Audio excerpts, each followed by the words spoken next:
Welcome back friends, ये हमारी video number 2 class 10th computer applications के लिए। और अब हम स्टार्ट कर रहे हैं chapter number 2 internet services and mobile technologies को। तो इससे पहले चैप्टर नंबर 1 में हमने डिस्कस किया था इंटरनेट क्या है, यानी कि इंटरनेट बेसिक्स के बारे में। इंटरनेट क्या है, वो कैसे वर्क करता है, कौन कौन से प्रोटोकॉल्स यूज़ होते हैं। और इसी को आगे बढ़ाते हुए अब हम डिस्कस करेंगे इंटरनेट की सर्विसेज के बारे में, यानी कि इंटरनेट की मदद से कौन कौन सी सर्विसेज या सेवाएँ हमें मिलती हैं। और साथ ही हम देखेंगे मोबाइल टेक्नोलॉजीज़ को, जैसे कि आपके अलग अलग जनरेशन है, 2G हो, 4G हो, या सिंपली आपका SMS हो या MMS हो, तो इनको भी हम डिस्कस करेंगे। तो स्टार्ट करते हैं chapter number 2 internet services and mobile technologies. तो इसमें सबसे पहले हमारा टॉपिक आता है जो कि सबसे बेसिक आपका नीड है इंटरनेट का, इंफॉर्मेशन रिट्रीवल। यानी कि इंटरनेट को हम यूज़ करते हैं, इसकी जो मेन सेवा है या मेन जो सर्विस है वो है इंफॉर्मेशन रिट्रीवल, यानी कि इंफॉर्मेशन को निकाल करके लाना। अब देखिए, जैसे हमारा लोकल डेटा होता है, हमारा जो पर्सनल डेटा है उसमें अपने सिस्टम पे स्टोर करते हैं या किसी हम एक्सटर्नल डिवाइस पे स्टोर करते हैं, ऐसे ही आपका जो इंटरनेट है, इंटरनेट पर जितना भी आपका डेटा है वो वेबसाइट्स के अंदर होता है और ये आपका स्टोर होता है वेब सर्वर्स के अंदर। वेब सर्वर्स एक तरीके से आप इनको जाइंट कंप्यूटर या डेटाबेसेस कह सकते हैं, जिसमें कि आपका जो डेटा है वो वेब पेजेस के फॉर्म में स्टोर होता है। तो इसी के अंदर से हम डेटा को रिट्रीव करते हैं वेब ब्राउज़र की मदद से। वेब ब्राउज़र सिंपली आपकी एक एप्लीकेशन है या एक सॉफ्टवेयर है जिसकी मदद से हम वेब सर्वर से वेब पेजेस को रिट्रीव करते हैं या डेटा को रिट्रीव करते हैं। तो सिंपल सी इसकी डेफिनेशन है, इंफॉर्मेशन रिट्रीवल सिंपली क्या है, it is the process of accessing information that is stored on the internet among the various web servers in the form of web pages. यानी कि ये सिंपली एक प्रोसेस है information को access करने के लिए, जो कि आपका वेब पेजेस के फॉर्म में स्टोर होती है, किसके अंदर, वेब सर्वर्स के अंदर, जो कि आपके 24/7 चलते हैं, यानी कि जो 24 घंटे 7 दिन हमेशा ही आपके रन होते हैं। तभी हमको जो इंफॉर्मेशन है वो कहीं भी कभी भी हमेशा ही अवेलेबल रहती है। We use web browsers to retrieve information, और इन्फॉर्मेशन को रिट्रीव करने के लिए यानी कि निकालने के लिए, उसको देखने के लिए हम सिंपली यूज़ करते हैं वेब ब्राउज़र को। तो सबसे पहले होता क्या है, सिंपली आपका एक सिस्टम है और कंप्यूटर मैंने यहाँ पे लिखा है, आपका यहाँ पे टैब, टैबलेट, लैपटॉप, डेस्कटॉप, किसी भी चीज़ को आप यूज़ कर सकते हैं, यानी कि जिससे आप इंटरनेट से कनेक्ट होंगे वो आपकी डिवाइस यहाँ पे होगी। देन उसके अंदर आपका एक सॉफ्टवेयर होता है जिसको हम वेब ब्राउज़र बोलते हैं। जैसे आपका गूगल क्रोम है, मोजिला फायरफॉक्स है, तो उसके अंदर आपने देखा होगा उसका जो टाइटल बार है, उसका जो एड्रेस बार है, वहाँ पे हम किसी भी वेब साइट का जो एड्रेस है या वेब पेज का जो एड्रेस है उसको हम टाइप करते हैं, एक HTTP रिक्वेस्ट हम सेंड करते हैं, और आपका जो वेब ब्राउज़र है ये आपका रिक्वेस्ट करता है वेब ब्राउज़र को, जो कि इंटरनेट पे अवेलेबल है। तो सिंपली हम यहाँ से एक रिक्वेस्ट सेंड करते हैं और इस रिक्वेस्ट के बेसिस पे जितने भी पेजेस उससे रिलेटेड हैं, सिंपली वेब सर्वर हमको यहाँ पे रिटर्न में देता है। तो सिंपली प्रोसेस है, यानी कि हम डायरेक्टली नहीं करते, बीच में जो वेब ब्राउज़र है ये हमको हेल्प करता है आपका वेब सर्वर से डेटा को निकालने के लिए। इसी तरीके से नेक्स्ट हमारा आता है नेट सर्फिंग, या सिंपली इसको इंटरनेट सर्फिंग भी कहते हैं, यानी कि सिंपली इंटरनेट को एक्सेस करना, उस पर कोई भी चीज़ सर्च करना या अलग अलग वेबसाइट्स को विजिट करना, ये सिंपली आपका नेट सर्फिंग कहलाता है। तो exploring the web to access information, simply आपका नेट सर्फिंग या इंटरनेट सर्फिंग कहलाता है। एक्सप्लोर करना यानी कि अलग अलग चीज़ें वहाँ पर देखना, अलग अलग वेबसाइट्स को विजिट करना, सिंपली सर्फिंग या इंटरनेट या नेट सर्फिंग कहलाता है। नेक्स्ट हमारा यहाँ पे आता है सर्च इंजन। अब देखिए, सर्च इंजन सिंपली एक वेबसाइट होती है जिसके अंदर हम स्पेसिफिक कीवर्ड्स की मदद से अलग अलग डेटा को सर्च करते हैं। तो ये आपकी स्पेशल काइंड ऑफ वेबसाइट इसको हम बोल सकते हैं, जैसे आपका गूगल है जिसमें आप कुछ कीवर्ड्स की मदद से सिंपली डेटा को रिट्रीव करते हैं या वेबसाइट्स को आप सर्च करते हैं। तो सिंपल सा है, search engine it is a website which allows us to find information with the help of search keywords, यानी कि कीवर्ड्स की मदद से या सिंपली वर्ड्स की मदद से या स्पेसिफिक वर्ड्स की मदद से हम डेटा को रिट्रीव करते हैं या सिंपली सर्च करते हैं इंटरनेट के ऊपर सर्च इंजन्स की मदद से। जैसे आपका google.com है, याहू है, बिंग है, अल्टा विस्टा है, तो ये सिंपली क्या है, आपके सर्च इंजन्स हैं। तो ये तो आपको कुछ बेसिक्स हैं यहाँ पे थे कि जो बेसिक हम इंफॉर्मेशन निकालते हैं इंटरनेट का जो मेन यूज़ है। अब हम बात करते हैं मेनली जो हमारी सर्विसेज, जो मेन आपकी सर्विसेज है, जैसे आपका ईमेल है, या इसको सिंपली आपने लोअर क्लासेस में पढ़ा होगा इलेक्ट्रॉनिक मेल, जो कि एक इलेक्ट्रॉनिक तरीका है आपका डेटा को शेयर करने का इंटरनेट के ऊपर। तो simply it is the electronic way of sending end receiving data on the internet, यानी कि इंटरनेट पे इलेक्ट्रॉनिक तरीके से आपका डेटा को रिट्रीव करना, आपका डेटा को सेंड करना या रिसीव करना हम कर सकते हैं आपका ईमेल की मदद से। और इसमें आपका क्या आता है, जैसे कोई लेटर है, टेक्स्ट है या कोई डॉक्यूमेंट है, इमेज है, पीडीएफ फाइल है या किसी भी तरीके का आपका डॉक्यूमेंट है, उसको आपने देखा होगा हम सिंपली अटैच करके ईमेल के थ्रू हम सेंड या रिसीव कर सकते हैं या मल्टीपल को भी हम सेंड कर सकते हैं। तो इसके एडवांटेजेस क्या है, सबसे पहले तो क्विक डिलीवरी, काफ़ी जल्दी इसमें डिलीवरी हो जाती है। यानी कि अगर दोनों ही आपके जो सोर्स एंड डेस्टिनेशन सिस्टम्स हैं अगर वो आपके ऑनलाइन हैं तो आपका काफ़ी क्विकली यानी कि काफ़ी स्पीड में यहाँ पे आपका डेटा जो है ट्रैवल होगा। इसी तरीके से आपका कॉस्ट इफेक्टिव है, एक ही मेल को हम मल्टीपल जो हमारे रेसिपिएंट हैं उनको हम सेंड कर सकते हैं। और यहाँ पे वेस्ट रिडक्शन होता है, यानी कि पेपर की कॉस्ट यहाँ पे बचती है। सिंपली रिकॉर्ड मेंटेनेंस, जैसे आपने देखा होगा रियल लाइफ में तो हमको मेंटेन करना पड़ेगा, लेकिन यहाँ पे हम ऑलरेडी उसको मेंटेन कर सकते हैं। आपने देखा होगा काफ़ी बार अगर आपने कोई मैसेज सेंड किया है तो सेंट मेल में आता है, जो आपने रिसीव किए हैं वो इनबॉक्स में आएंगे, और आपने कोई सेव वगैरह करना है उसमें फ्यूचर के लिए आप उसको यूज़ करेंगे तो आप ड्राफ्ट में सेव कर सकते हैं। तो सिंपली इसके कुछ एडवांटेजेस हैं। ऐसे इसके कुछ डिसएडवांटेज भी हैं, जैसे कि हार्डवेयर यहाँ पर रिक्वायरमेंट होता है, यानी कि एटलीस्ट हमें एक ऐसी डिवाइस चाहिए जो कि इंटरनेट से कनेक्ट हो सके। देन आपका लिमिटेड साइज, इसमें ज़्यादा हैवी फाइल्स हमारी नहीं जाती। बिग सोर्स ऑफ वायरस, आपने देखा होगा मैक्सिमम जो आपके वायरस हैं वो ईमेल के साथ अटैच होकर हमारे सिस्टम में एंटर करते हैं, या अनवांटेड ईमेल्स जिनको हम ईमेल आपका सिंपली स्पैम कहते हैं, यानी कि जिनको आप नहीं चाहते लेकिन फिर भी आपको अनवांटेड ईमेल्स आ रहे हैं, कोई क्विक मनी स्कीम है या कोई फ्रॉड है इंटरनेट का, तो इसलिए भी आपका ईमेल के थ्रू ही होता है। देन आपका ईमेल एड्रेस, तो ईमेल एड्रेस सिंपली आपका जो ईमेल अकाउंट है उसको आइडेंटिफाई करने में हमारी हेल्प करता है। जैसे हर एक पेज के लिए हम यूआरएल या एक वेब एड्रेस यूज़ करते हैं, वैसे ईमेल अकाउंट के लिए सिंपली हम यहाँ पे ईमेल एड्रेस को यूज़ करते हैं। तो it is a unique identifier for an email account, यानी कि एक ईमेल अकाउंट के लिए एक यूनिकली उसको आइडेंटिफाई करने के लिए हम ईमेल एड्रेस को यूज़ करते हैं। इसका जो सिंटैक्स है वो simply user name @host name, यानी कि यूज़र नेम सबसे पहले जिसका वो अकाउंट है, देन उसका जो मेल प्रोवाइडर है। जैसे आपने देखा होगा फॉर एग्जाम्पल xyz@gmail.com। अब gmail.com यहाँ पे क्या है, जो आपका सर्विस प्रोवाइड कर रहा है ईमेल की या सिंपली मेल की, और XYZ यहाँ पे यूज़र का नेम, आपने सिंपली आपका भी ईमेल अकाउंट होगा, तो सिंपल सा है। एग्जांपल इसके जैसे जीमेल प्रोवाइड कराता है, हॉटमेल मेल सर्विस प्रोवाइड कराता है, याहू मेल है या रेडिफ मेल है, तो ये सिंपली हमको यहाँ पे ईमेल में हमारी हेल्प करते हैं या हमको ईमेल सर्विस प्रोवाइड कराते हैं। तो ये आपकी सर्विस है, इसकी स्क्रीनशॉट आप ले सकते हैं। देन हम कुछ और सर्विसेज को यहाँ पे डिस्कस करेंगे। तो आई होप आपने इसका स्क्रीनशॉट ले लिया होगा। तो हमारी और जो वेब सर्विसेज हैं उनको भी हम डिस्कस करते हैं, और सर्विसेज हैं इनको भी हम डिस्कस करते हैं, जिसमें सबसे पहले हमारा आ जाता है सिंपली चैटिंग या चैट करना। अब देखिए इंटरनेट की जितनी भी हमारी सर्विसेज हैं ये हम डे टू डे लाइफ में यूज़ करते ही हैं।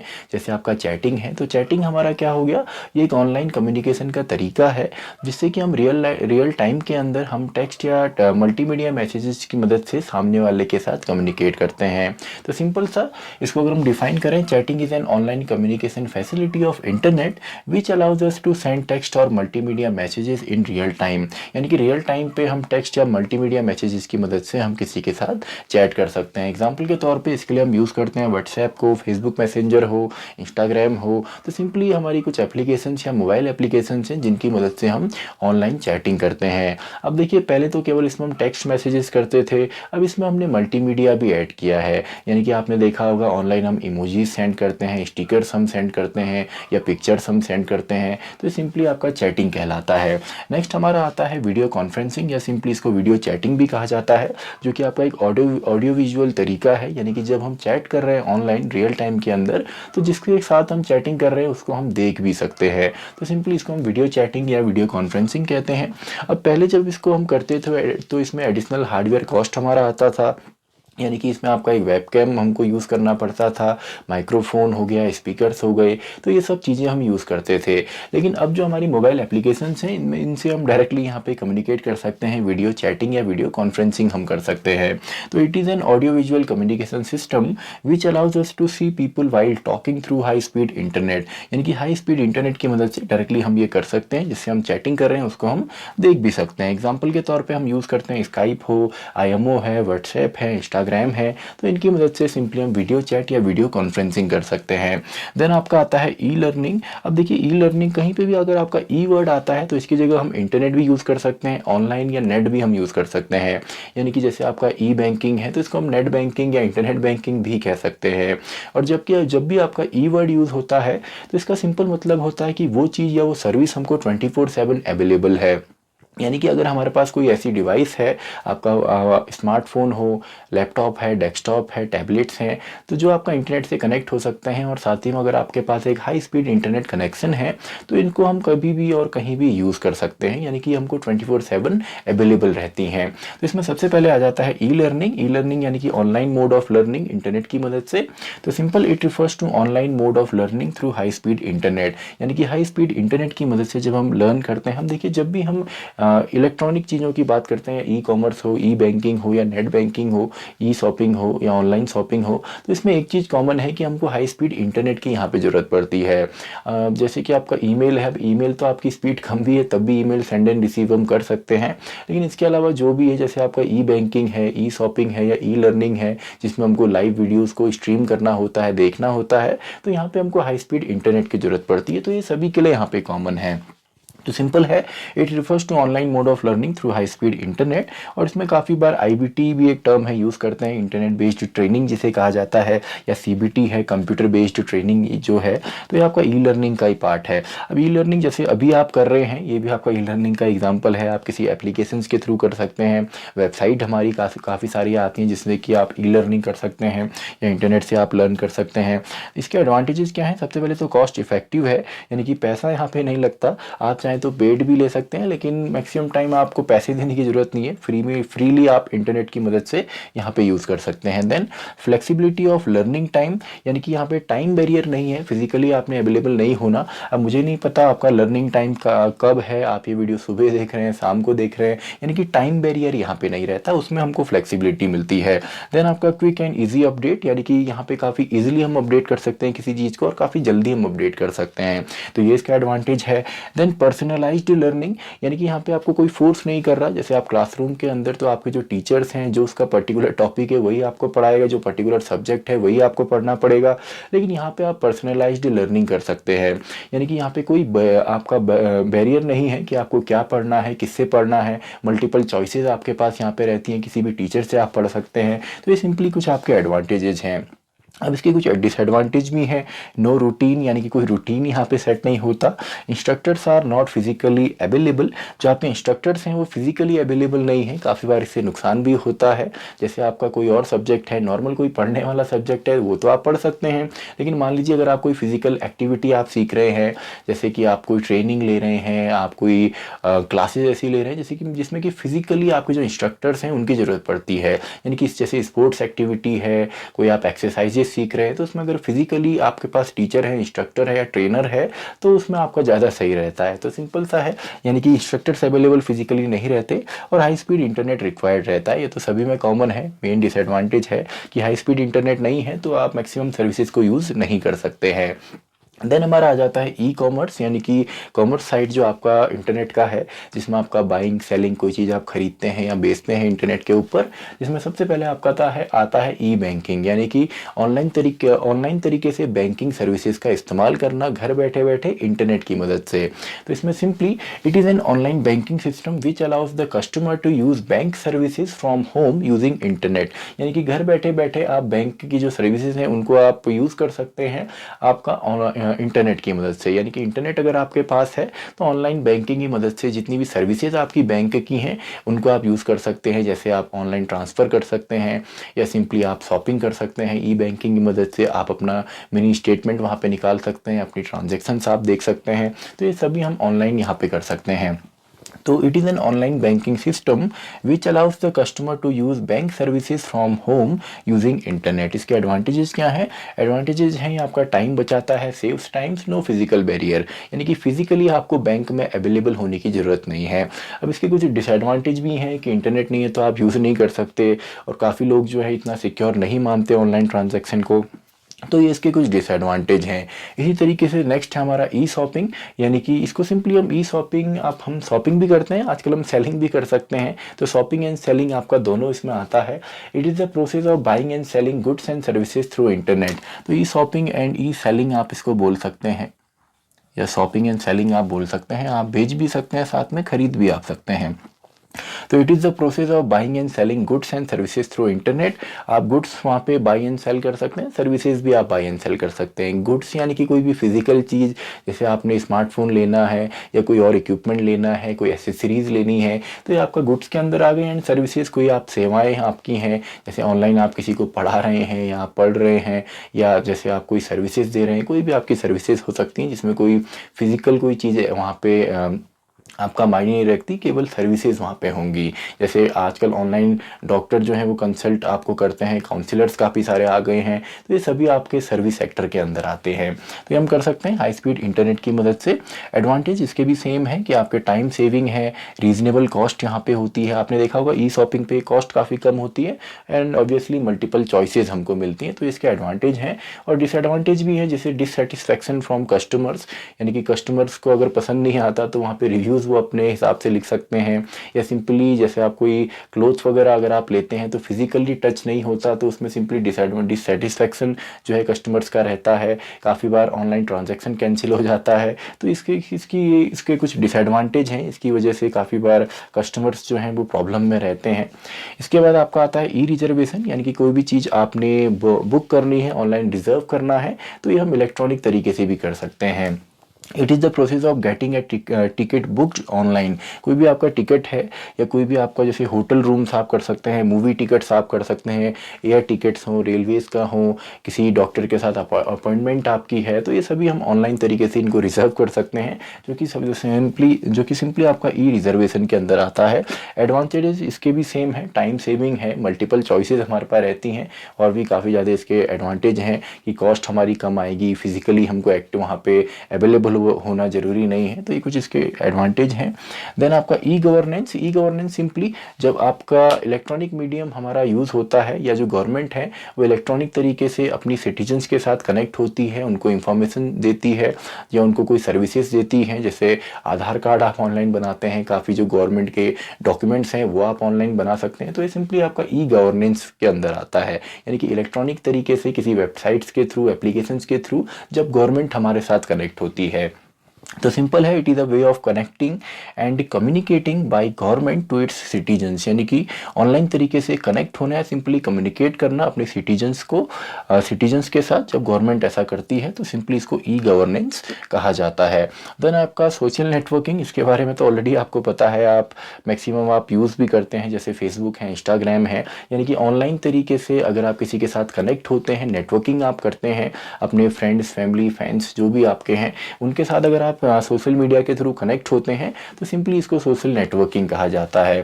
तो it is a web based service that allows us to connect with our family हो, फ्रेंड्स हो, कस्टमर्स हो, क्लाइंट्स हो, या जितने भी आपके और हैं। जैसे आप कस्टमर्स क्रिएट कर सकते हैं, फैंस के साथ आप कनेक्ट हो सकते हैं, आपके जो रिलेटिव्स हैं, तो ये सिंपली हम सोशल नेटवर्किंग के थ्रू कर सकते हैं। एग्जाम्पल आपको ऑलरेडी पता है, फेसबुक है, इंस्टाग्राम है, या और हमारी जो एप्लीकेशंस हैं, ट्विटर वगैरह हैं, तो इनकी मदद से हम कनेक्ट होते हैं। तो यहाँ पे जितने भी आपकी सर्विसेज आपने देखा होगा ये हम डे टू डे लाइफ में यूज़ करते हैं, तो इनके ऊपर आप वैसे भी आप लिख सकते हैं। फिर भी आप इसका स्क्रीनशॉट ले लीजिए नोट्स के लिए।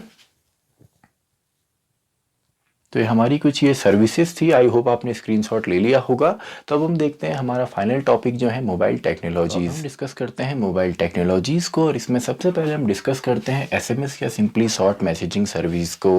और इसको सिंपली हमारा टेक्स्ट मैसेजिंग भी कहा जाता है या शॉर्ट मैसेजिंग भी कहा जाता है, क्योंकि इसमें हम जो मैसेज है वो हम टेक्स्ट फॉर्म में सेंड करते हैं, और इसमें हम यूज़ करते हैं अप टू 160 कैरेक्टर्स। और अगर इससे बड़ा कोई मैसेज होता है तो वो ऑटोमेटिकली आपका स्प्लिट हो जाता है मल्टीपल पार्ट्स के अंदर। तो सिंपल सा है।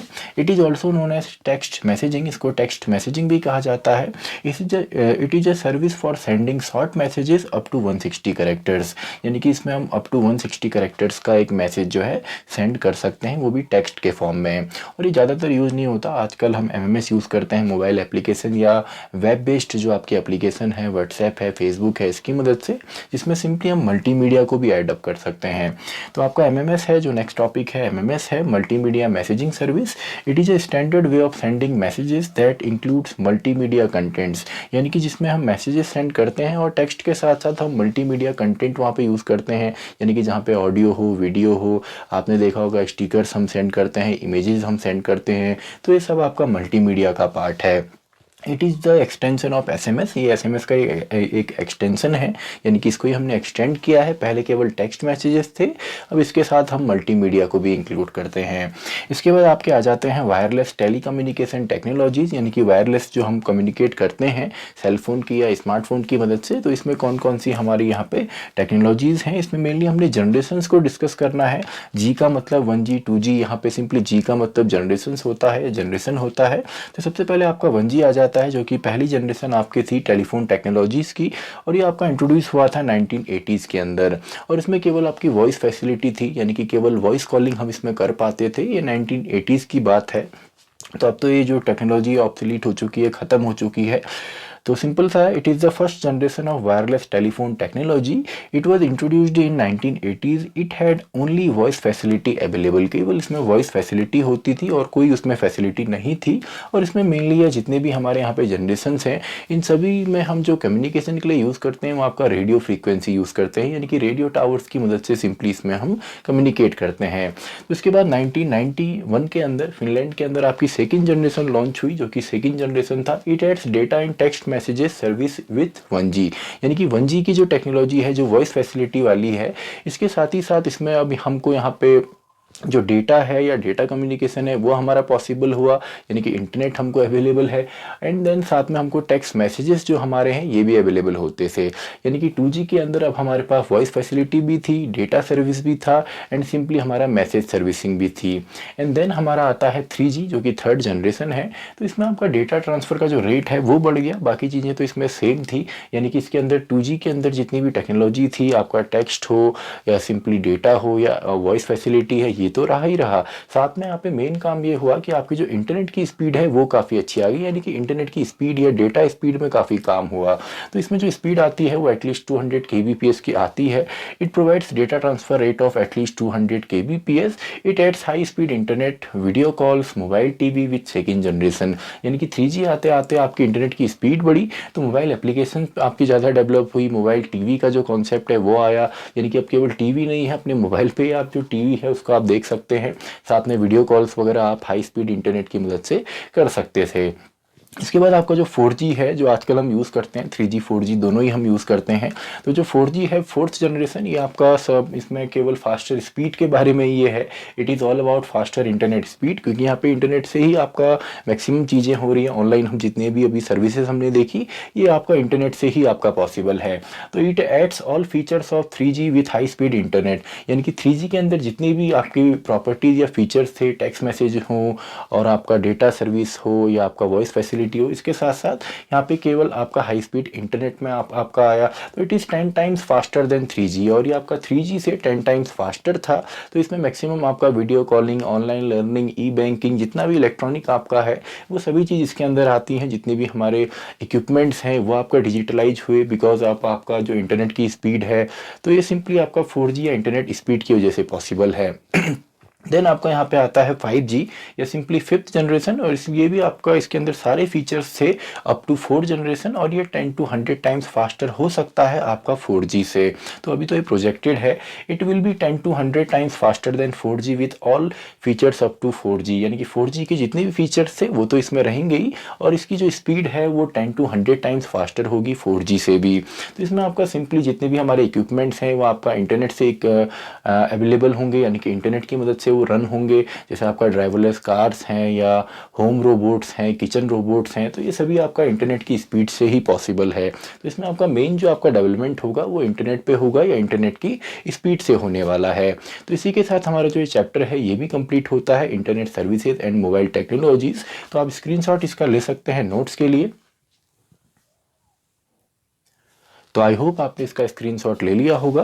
तो इसी के साथ हमारी ये वीडियो भी ख़त्म होती है, हमारा चैप्टर भी ख़त्म होता है, चैप्टर नंबर 2। तो मैं मिलता हूँ आपसे अगली वीडियो में, वीडियो नंबर 3, जहाँ पे हम स्टार्ट करेंगे चैप्टर नंबर 3 HTML को।